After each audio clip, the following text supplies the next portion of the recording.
Are you ready? Do you see yourself? That's you. What do you think? Impressed? Not impressed?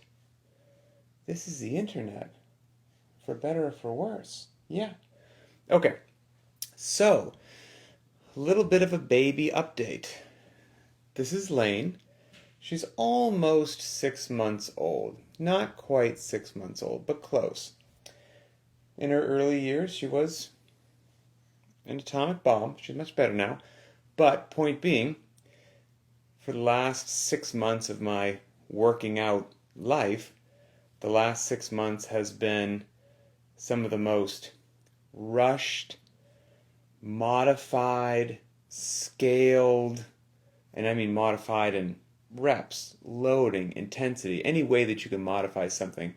The last 6 months has had me scaling and modifying and just doing whatever, more so than the last 16 years of CrossFit.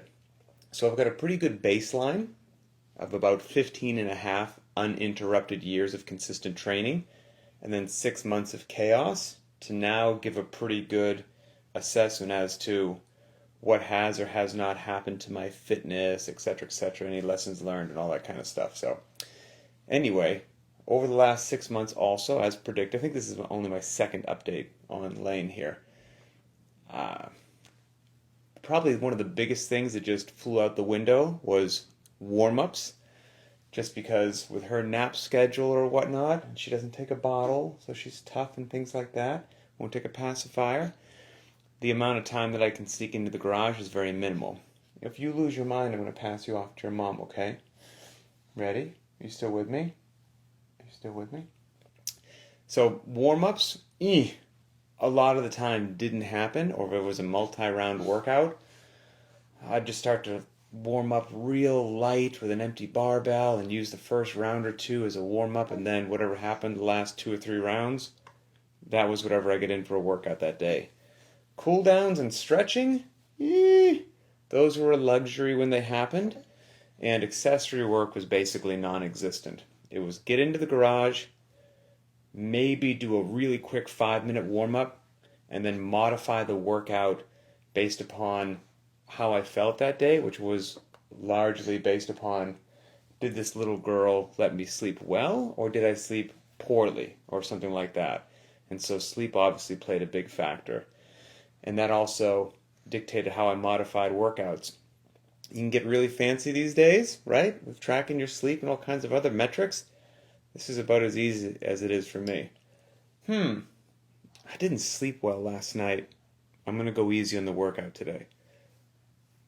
It can actually be just that fast and simple. For example, today, you did pretty well. She's usually, I have to admit, she's become a pretty decent sleeper during the night. I really can't complain. But last night, we were up a couple times, and then from about 4:30 in the morning, we just decided that we were going to be up. So last night wasn't a great night for sleep.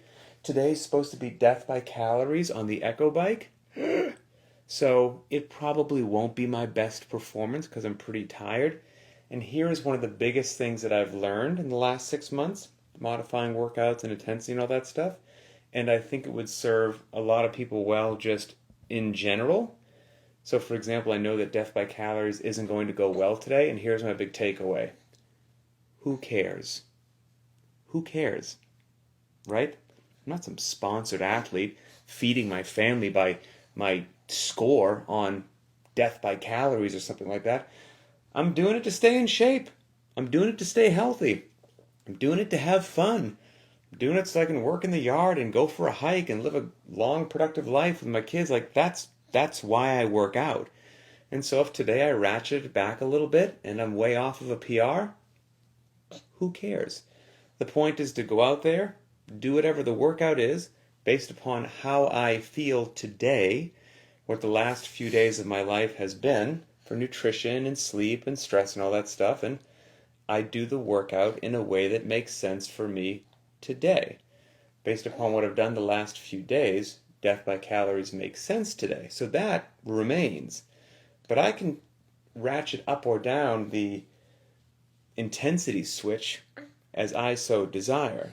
So that's been a really big deal, and I've done that regularly. I have walked out and just done a whole bunch of moderate at best intensity workouts over the last 6 months, and everything's just fine. I'm here to report that the sky didn't fall, fitness is still being achieved, I still feel great, and life is good.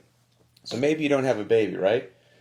Maybe you're busy at work, maybe you're a student, maybe you're whatever, but life has gotten busy and your time in the gym has been forced to be limited and you have to scale, modify, rush things in a manner that I just mentioned. Well, I'm here to report after 6 months, you're going to be fine. Consistency is the silent ally to your fitness in this. The fact that you're going into the garage or hitting something in your living room with a pair of light dumbbells and making it happen, you're making a deposit in your fitness bank account each day. Some deposits are a lot, some deposits are a little. Are you about to lose it? Are you about to lose it? Are you okay? But the fact that you keep making those deposits, the consistency is the secret. That adds up over time and just keeps you on track. What if I twist you towards the camera? Would you like being a twist like this? Would this be a good one? What about that? You can look right at yourself, huh? Yeah? Is that pretty cool?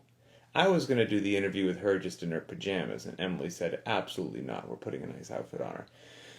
So I will say also, in the last 6 months, one of the toughest things to get in is a good, proper heavy day, because a real heavy day, we respect the heavy days at Linchpin, takes time. Takes every bit of an hour. If you want to do a real 5x5 deadlift or a 7x1 back squat or something like that, I haven't had a good, honest hour in a long time. I've had a couple, but they've been few and far between. So a lot of the heavy days have been rushed, or I will modify it in one way, shape, or form. Within the last couple weeks or so, if memory serves, I think we had a 7x1 back squat, which I very much was looking forward to do because I really needed to do one because life just hasn't allowed me to hit that in a while. And that day got away from me as well. And so I did something that I could do really fast with like zero warm-up and would just blast my lower body. I've got a pair of 65-pound dumbbells in my garage, and I just marked out like 15 or 20 meters in my driveway. I think it was 15. And I just did 5 rounds, not really for time, of like 2 minutes of pedaling on the Echo bike and 15 meters of walking lunges with that pair of 65-pound dumbbells. That was it. I was in and out in like 15 minutes with no warm-up. I got in, and the time on the bike was really just a tricky way to get in some rest between the dumbbell walking lunges. But I got in 75 meters of walking lunges with a pair of 65-pound dumbbells. I was blasted. I was good to go. And fitness was achieved. So I've done a lot of stuff like that to just modify in one way, shape, or form and keep things going. And I'm here to report it's gone just fine, really. When I do get a decent night's sleep and I go out and I hit something, it's going pretty well. The other day we did DT, which I modified because my shoulders were not going to support the prescribed loading overhead, so I modified it. And then once it was done, I actually had some time, as crazy as that was, because she was still asleep, had the baby monitor out there. So I clicked on the old BTWB app because I didn't remember, and I was like, what's the accessory work today? And it was 3 heavy triples on the deadlift. And I said to myself, I haven't got to do that in a while either. The heck with it, right? Like, she's still asleep. I'm going to just start pulling triples and see how it goes. So I just started pulling triples. I think I started with 225 and just worked up to 275. And long story short, just taking 2 minutes rest between each because I didn't know when she was going to wake up. I got up to 385 pounds for a triple that felt fantastic and was loading the bar to 405 to pull a triple when she woke up and I went back inside. But I have all the confidence in the world that I would hit that triple at 405 because 385 felt fantastic.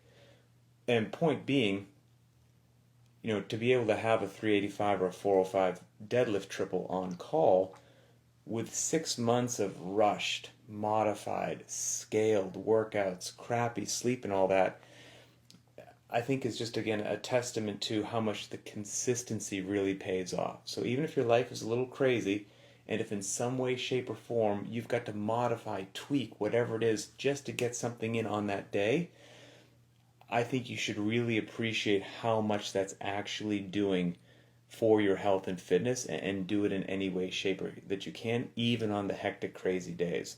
It's the old power of consistency. I've also embraced, here, let's switch you up, okay?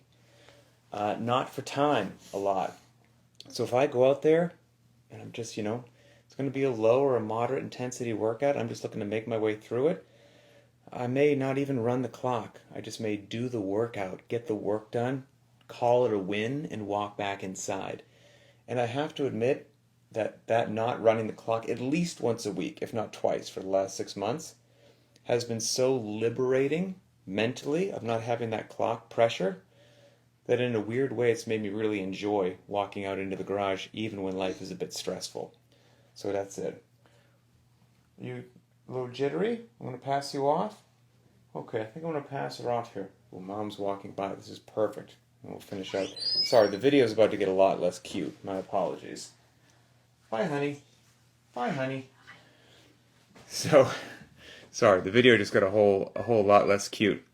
But, the not for time, the ratcheting down the intensity, the modifying as needed, using the first round as a warm-up, none of that is ideal. I'm not here to tell you that that's ideal, but I just think that a lot of people whose lives are crazy and hectic for whatever reason need to give yourself some grace, relax a little bit. We're not splitting atoms. We're just working out, just trying to move our body, touch some external objects. What's fast on one day may not be fast on the next day, based upon what's ever happened in your life the last 24 hours. What's heavy today may not have been what's heavy for you 3 months ago. If life's a little bit different, that's okay.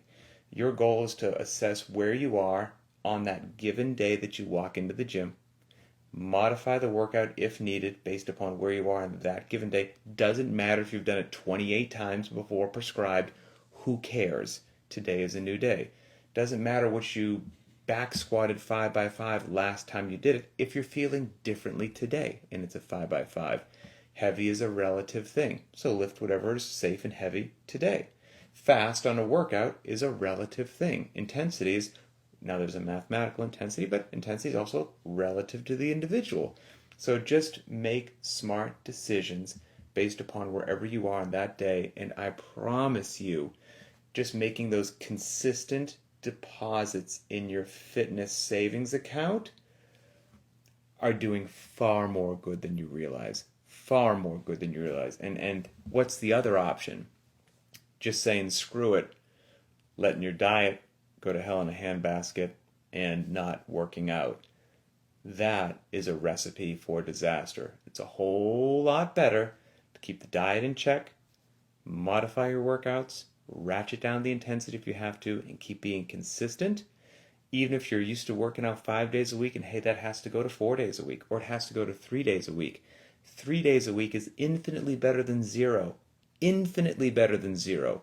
So workouts at moderate intensity are way better than no workouts at all. So again, keep all that stuff in your head. I think as human beings, it can be easy for us to self-sabotage every now and then. And we just got to get out of our own way. It can be real easy to be like, well, nothing's going right, and the diet's been off the track, and I've missed 2 days of working out, so the heck with it, I might as well miss today.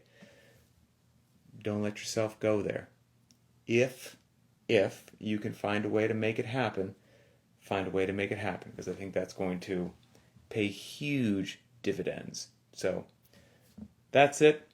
A little baby update for 5.5 approaching 6 months of Layne's life. Things have been great, and I must say in a really odd way, having to modify and tweak and just do what I've had to do for the last 6 months has been freeing in a way that's difficult for me to articulate. I think just because just took the pressure off myself, right? Kind of doesn't matter what my last Helen time was. Been up since 4 a.m. with a baby, so it is what it is. Doesn't matter what my last death by calories was. Today's a new day.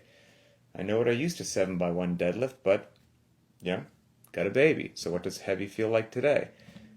I think that same mindset could be applied much more frequently by a much larger segment of the population, and they would feel less pressure working out. It would be more fun, and guess what? If it's more fun, you're going to do it more consistently, And I just said making those consistent deposits pay off, and then really amazing things happen. So that's it. All right, everybody. Sorry the baby couldn't stick around for the whole thing. Hope everybody has a wonderful day. Enjoy the death by calories. And there's a stinger coming up tomorrow as well. So have a great day, and we'll talk later.